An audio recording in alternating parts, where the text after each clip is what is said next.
Nesse vídeo eu vou falar especificamente com você que busca estratégias para o Enem, que quer descobrir como se preparar para o Enem e que busca as melhores dicas para o Enem. Se esse é o seu caso e você quer realmente melhorar o seu desempenho nessa prova, fique atento a tudo que eu vou te dizer nesse vídeo. E se você quer de fato entender como é que o Enem funciona, preste muita atenção nessas 3 coisas que eu vou te dizer agora. Primeiro, o Enem é uma prova muito previsível. Segundo, o Enem é ao mesmo tempo a prova mais fácil e mais difícil que você irá fazer ao longo de sua vida. E terceiro, o Enem é uma prova que apresenta um padrão, e se você ainda não domina esse padrão, cuidado, porque você pode se perder ao longo de sua preparação. E eu tenho certeza que você, depois que assistir esse vídeo, vai mudar a sua compreensão e a sua relação com essa prova, dominando esses padrões e, consequentemente, terá um desempenho cada vez melhor no Enem. Eu sou o professor Bruno Tulux e o meu objetivo é te ajudar a entender a história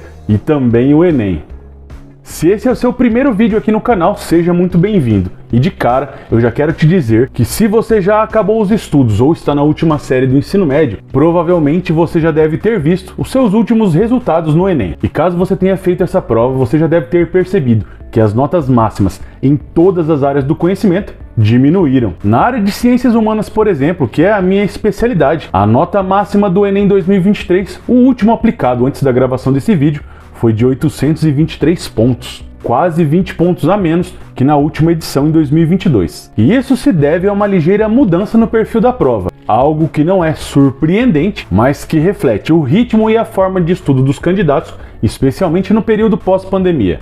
Mas você deve estar se perguntando: Bruno, você disse no começo do vídeo que ia me ajudar a entender, a desvendar essa prova. Isso mesmo, e eu quero que você preste muita atenção em tudo que eu te disser aqui, começando pelo primeiro ponto que eu disse lá na introdução do vídeo. O Enem é uma prova muito previsível. Se você ficou assustado com essa fala, calma que está tudo sob controle. E eu quero te propor um desafio. Veja as últimas questões dos últimos Enems, especialmente a parte de ciências humanas. Você percebeu alguma mudança, alguma novidade? Nenhuma, né? Mas isso tem uma explicação. Desde 2017, o Enem propõe o mesmo padrão de questões para todos os candidatos. Mas que padrão é esse? Veja bem, eu disse todas as questões de História e de Ciências Humanas apresentam um texto de apoio. Pode ser um texto, uma imagem, um gráfico, um mapa, não importa. Sempre haverá algo para você analisar. Percebeu então que todas elas têm o mesmo perfil? Apresentar um texto ao candidato, o candidato deve ler a prova, encontrar a resposta e assinalar a alternativa correta. Prestou atenção no que eu disse? Encontrar a resposta. Isso mesmo, todas as questões do Enem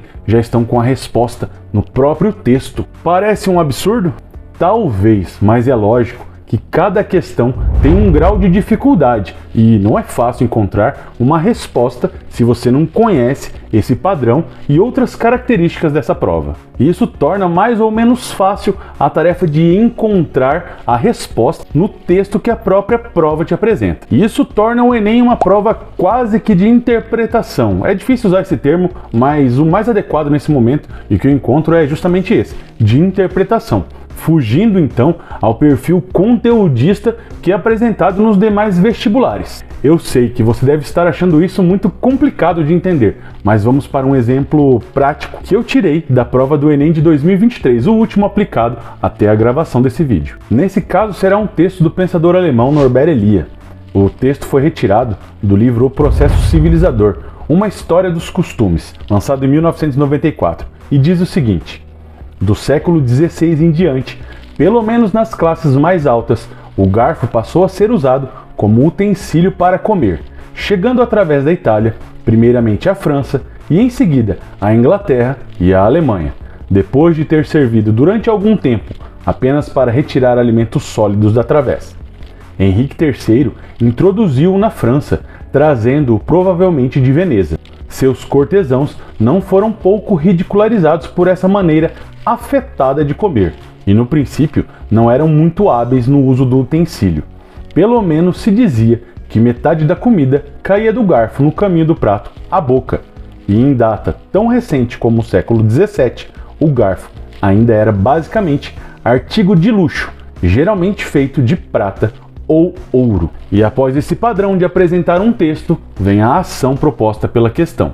Nesse caso é o seguinte: o processo social relatado indica a formação de uma etiqueta, que tem como princípio a alternativa A, distinção das classes sociais, alternativa B, valorização de hábitos de higiene, alternativa C, exaltação da cultura mediterrânea, alternativa D, consagração de tradições medievais e alternativa E, disseminação de produtos manufaturados. Se você percebeu, a ação diz respeito a uma transformação social e ela está presente no texto de Norbert Elias. Vamos à resposta. Se você ficou atento à leitura e à resolução desse exercício, perceba que no começo e no final do texto existem duas alternativas que permitem compreender qual é a resposta correta, já que a questão pede a formação de uma etiqueta, que geralmente é exclusiva de um grupo específico. No texto da questão está ali: pelo menos nas classes mais altas, o garfo passou a ser usado como utensílio para comer.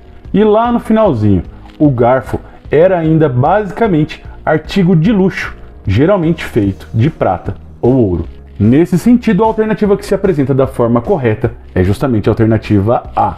E quando eu te digo que essa prova é previsível, é justamente porque esse mesmo modelo irá aparecer na prova de 2024, 2025 e assim consequentemente. Sabendo disso, então fica muito mais fácil acertar as respostas e, quem sabe, chegar aos 40, 41, 42, 45 acertos na prova de ciências humanas, utilizando esses padrões de conhecimento para a resolução da prova. E se você está gostando desse vídeo, já clica no joinha, compartilhe esse vídeo com outras pessoas e se inscreva no canal. Assim, você irá fazer parte dessa comunidade histórica, onde eu ajudo os inscritos a entenderem mais da história e do próprio Enem.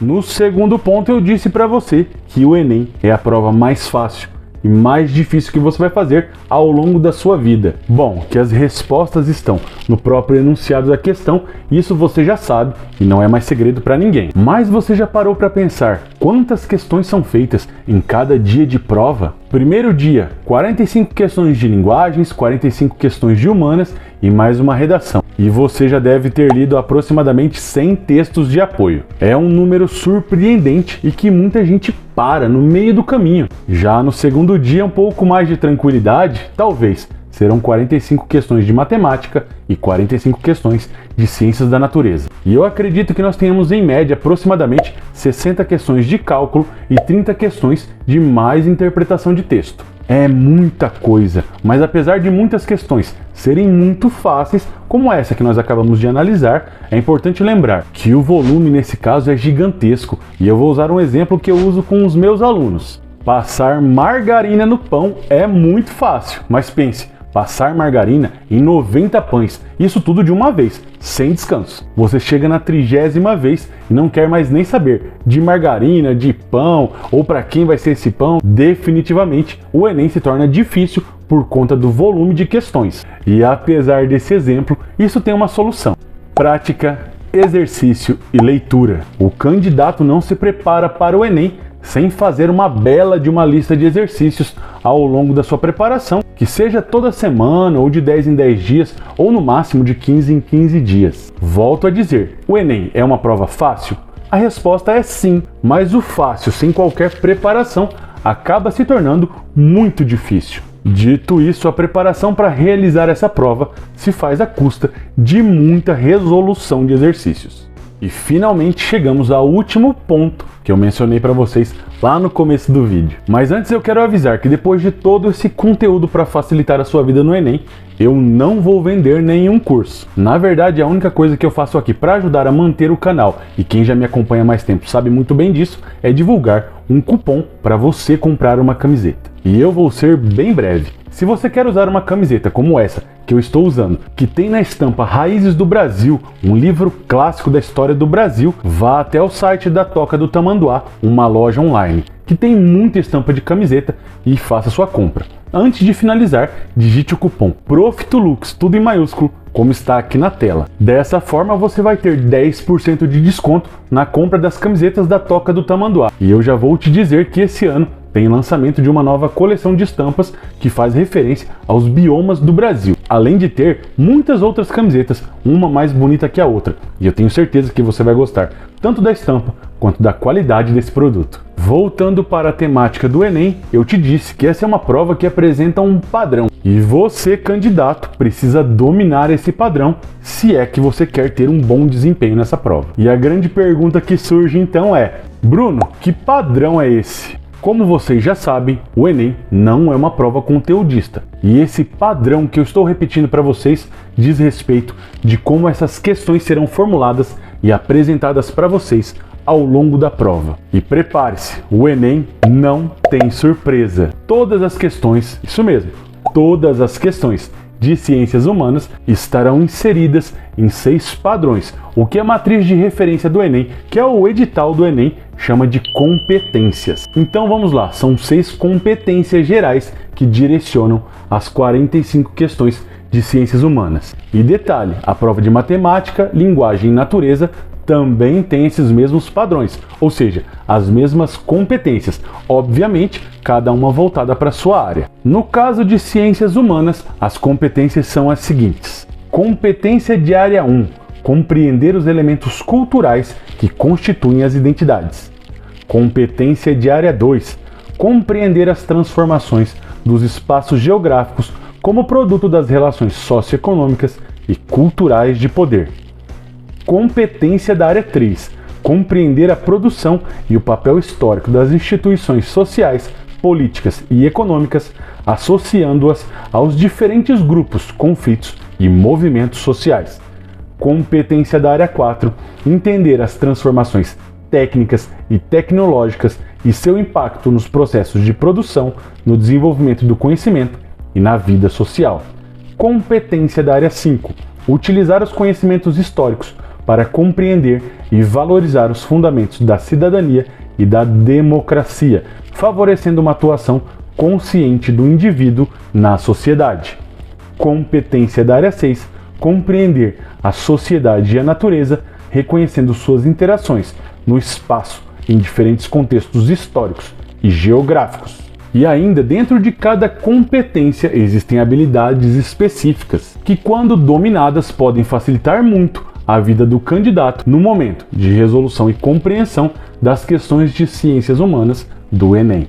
Eu espero que você tenha gostado desse vídeo e se você quer ter mais acesso a conteúdos como esse, aulas sobre o Enem e sobre história, que são totalmente gratuitas e acessíveis a todas as pessoas, se inscreva no canal. Mas se você quer ver mais conteúdos como esse, específicos sobre o Enem, digite aqui nos comentários, #Enem 2024. E eu faço um compromisso com vocês, assim que esse vídeo atingir as 100 curtidas e os 50 comentários com a #Enem 2024, eu gravo um vídeo super especial explicando as 6 competências do Enem de Ciências Humanas. Então não se esqueça de se inscrever no canal, compartilhar esse vídeo com amigos e colegas, deixar o seu joinha, porque isso me ajuda no engajamento desse vídeo e faz com que esse conteúdo seja distribuído pelo YouTube para mais pessoas, para mais estudantes que também estão buscando uma alternativa para se preparar para os próximos Enems. Nos encontramos então em outros vídeos aqui no canal. Muito obrigado, valeu e até a próxima. Tchau, tchau!